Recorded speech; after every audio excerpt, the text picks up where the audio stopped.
Bienvenue à la préfecture de la Haute-Marne. Le département de la Haute-Marne a été créé le 4 mars 1790.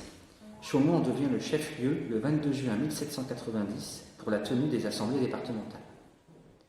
La préfecture actuelle est construite sous le Second Empire.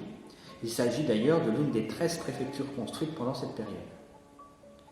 Le bâtiment est de style néo-Louis XIII, harpage en pierre et remplissage en briques comme le Petit Versailles. Le bâtiment a été dessiné par l'architecte départemental Arsène Descaves en 1856. Les travaux ont commencé en 1859 pour s'achever en août 1862. Son plan reprend la disposition des hôtels particuliers entre cour et jardin, avec un corps de bâtiment central, flanqué de 2 ailes en retour et de communs de part et d'autre. Le rez-de-chaussée surélevé rappelle l'importance de l'hôte des lieux. La cour d'honneur est close d'une grille encadrée de 2 pavillons. L'architecture reprend nombre d'éléments caractéristiques du Second Empire. Sur la travée centrale, le fronton est équipé d'une horloge, remontée manuellement chaque semaine. Le pouvoir donne l'heure aux administrés. Les lettres H et M, les initiales du département. Dans le hall d'honneur, 2 pastels réalisés par Louis Viger, peintre et pastelliste du XVIIIe siècle, père d'Élisabeth Viger-Lebrun. La statue d'une porteuse d'eau en bronze a été réalisée par les fonderies du Val-d'Aune, dont les fontes sont présentes dans de nombreux pays. Elle représente la réputation et le savoir-faire haut-marnais dans le domaine de la fonderie. Au XVIIIe siècle, la Haute-Marne était le premier département métallurgique de France, richesse du minerai, richesse de la vallée de la Marne. En entrant dans la salle générale de Gaulle, une table, console et un miroir de style rocaille.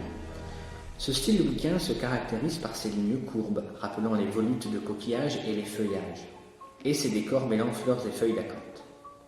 Au centre de la ceinture, un motif de coquille. Le plateau est en marbre blanc veiné, la toupie représente un pot-à-feu, motif que l'on retrouve sur certains portails à chenaux. Sur le cadre du miroir, on retrouve des motifs végétaux, des feuilles de vigne et des grappes de raisin. Sur le mur du fond, un décor tapissé, à la manière d'un papier peint, représentant un panorama. Ces décors étaient en vogue au XIXe siècle et représentaient le plus souvent la nature luxuriante de pays lointains. Ces décors étaient modulables à l'envie et sont encore aujourd'hui produits par la maison Zoubert. Quelques maisons en Haute-Marne possèdent encore de tels panoramas. Un somptueux poêle de faïence a été offert par la famille de Chanlère en mémoire de ses ancêtres, M. de Montrolles et Toupeau de Bévot, députés de la Haute-Marne. Sur ce poêle, on retrouve dans les losanges de faïence bleue cette femme d'inspiration gréco-romaine qui reprend des épisodes de la vie quotidienne antique. On peut retrouver le même type de poêle dans les châteaux de Ciré-sur-Blaise et de Marmont. Au plafond, un lustre à 12 branches en forme de trompe de chasse, une autre caractéristique du département. Dans le salon baroque, une toile du peintre Gérard Domnion-Schmitt qui évoque la vie du général de Gaulle à différentes étapes de sa vie, un cycle différent de sa famille, son épouse Yvonne et sa fille. On y distingue le militaire, l'homme d'État, le père de famille et l'époux. Cette salle donne accès au bureau de Monsieur le Préfet. Dans cette salle, des décors représentatifs du Second Empire, sur les médaillons de la corniche, le N de Napoléon III, mais aussi les aigles impériales qui rappellent l'époque de construction.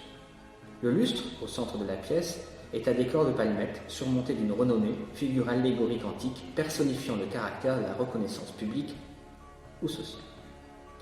De la vie, représentant les façades principales du bâtiment, qui présente quelques différences avec le bâtiment réalisé.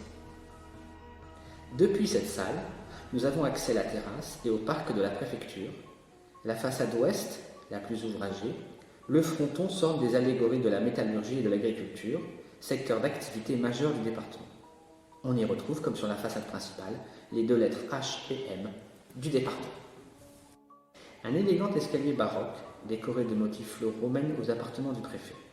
Sur les paliers se trouvent 2 coffres du XVIe siècle, provenant vraisemblablement de l'abbaye de Sept-Fontaines. On suppose que ces coffres auraient été mis à l'abri des révolutionnaires pour les conserver et les protéger à la préfecture. La fontaine est une réalisation contemporaine et provient des fonderies de Don Martin Le Franc. C'est ainsi que se termine cette visite de la préfecture de Haute-Marne, au lieu de la représentation et de la permanence de l'État au service du département de la Haute-Marne. Je vous remercie.